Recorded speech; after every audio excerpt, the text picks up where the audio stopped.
अस्सलाम वालेकुम। वीडियो देखने से पहले इस चैनल को सब्सक्राइब करें और बेल के आइकॉन को प्रेस करके वीडियो को लाइक और शेयर ज़रूर करें। आइए आज हम जमात शशुम मज़मून रियाज़ी का पहला सबक, जिसका नाम है इल्म हिंदसा के बुनियादी तसव्वुरात, इस सबक को समझेंगे। आइए बहस करें। ये रंगोली की तस्वीर आपकी किताब में भी मौजूद है। इस रंगोली को मुकम्मल कीजिए। मुकम्मल करने के लिए आपको थोड़ा वक्त लगेगा, इसलिए रंगोली मुकम्मल होने तक वीडियो को पॉज यानी रोक दीजिए। रंगोली मुकम्मल करने के बाद झेल में दिए हुए सवालों की मदद से जमात में आपस में बहस कीजिए। सवाल नंबर 1, रंगोली बनाने के लिए सतह कैसी होनी चाहिए? सवाल नंबर 2, रंगोली बनाने की शुरुआत कैसे की गई? सवाल नंबर 3, रंगोली मुकम्मल करने के लिए आपने क्या किया? सवाल नंबर 4, रंगोली में आपको कौन कौन सी शक्लें दिखाई देती है? सवाल नंबर 5, क्या स्कूटर या हाथी की पीठ पर रंगोली बनाई जा सकती है? सवाल नंबर 6, कागज़ पर रंगोली बनाते वक्त निशानात किस चीज़ से बनाते हैं? इन सवालों पर आपको क्लास में आपस में बहस करना है। हमारा अगला मौजू है नुक्ता यानी पॉइंट। पेन या पेंसिल की मदद से कागज़ पर जो छोटा सा निशान बनाया जाता है उसे नुक्ता कहते हैं। आइए समझते हैं कि नुक्ते या नुकात का नाम किस तरह लिखते हैं। नुक्ते का नाम लिखते वक्त अंग्रेज़ी के बड़े हुर्फ कैपिटल लेटर्स का इस्तेमाल करते हैं। इसे आपको याद रखना है। जैसा कि सामने की शक्ल में 3 नुकात नज़र आ रहा है। इन नुकात को हमने कैपिटल लेटर से नाम दिया है, नुक्ता पी, नुक्ता ए और नुक्ता टी।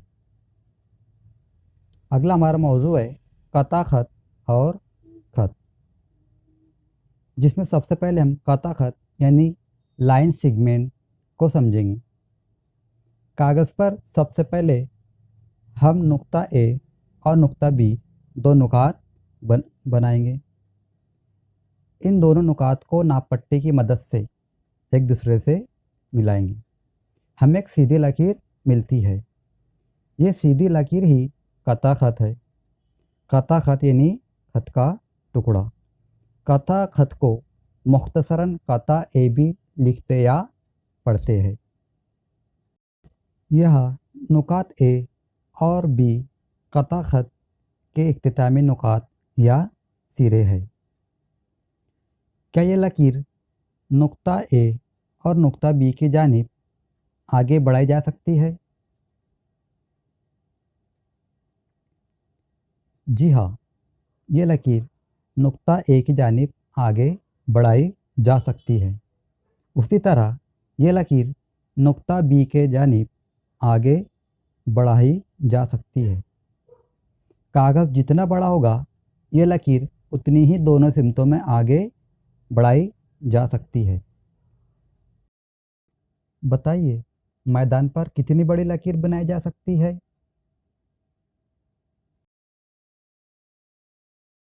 हमारा अगला मौजू खत यानी लाइन है। यह शक्ल खत की है। इसके दोनों जानिब तीर के निशानात हैं, जो खत के दोनों जानिब लामहदूद होने को जाहिर करते हैं।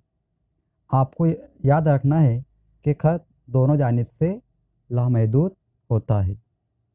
रियाज़ी में खत का मतलब मुस्तकीम खत होता है।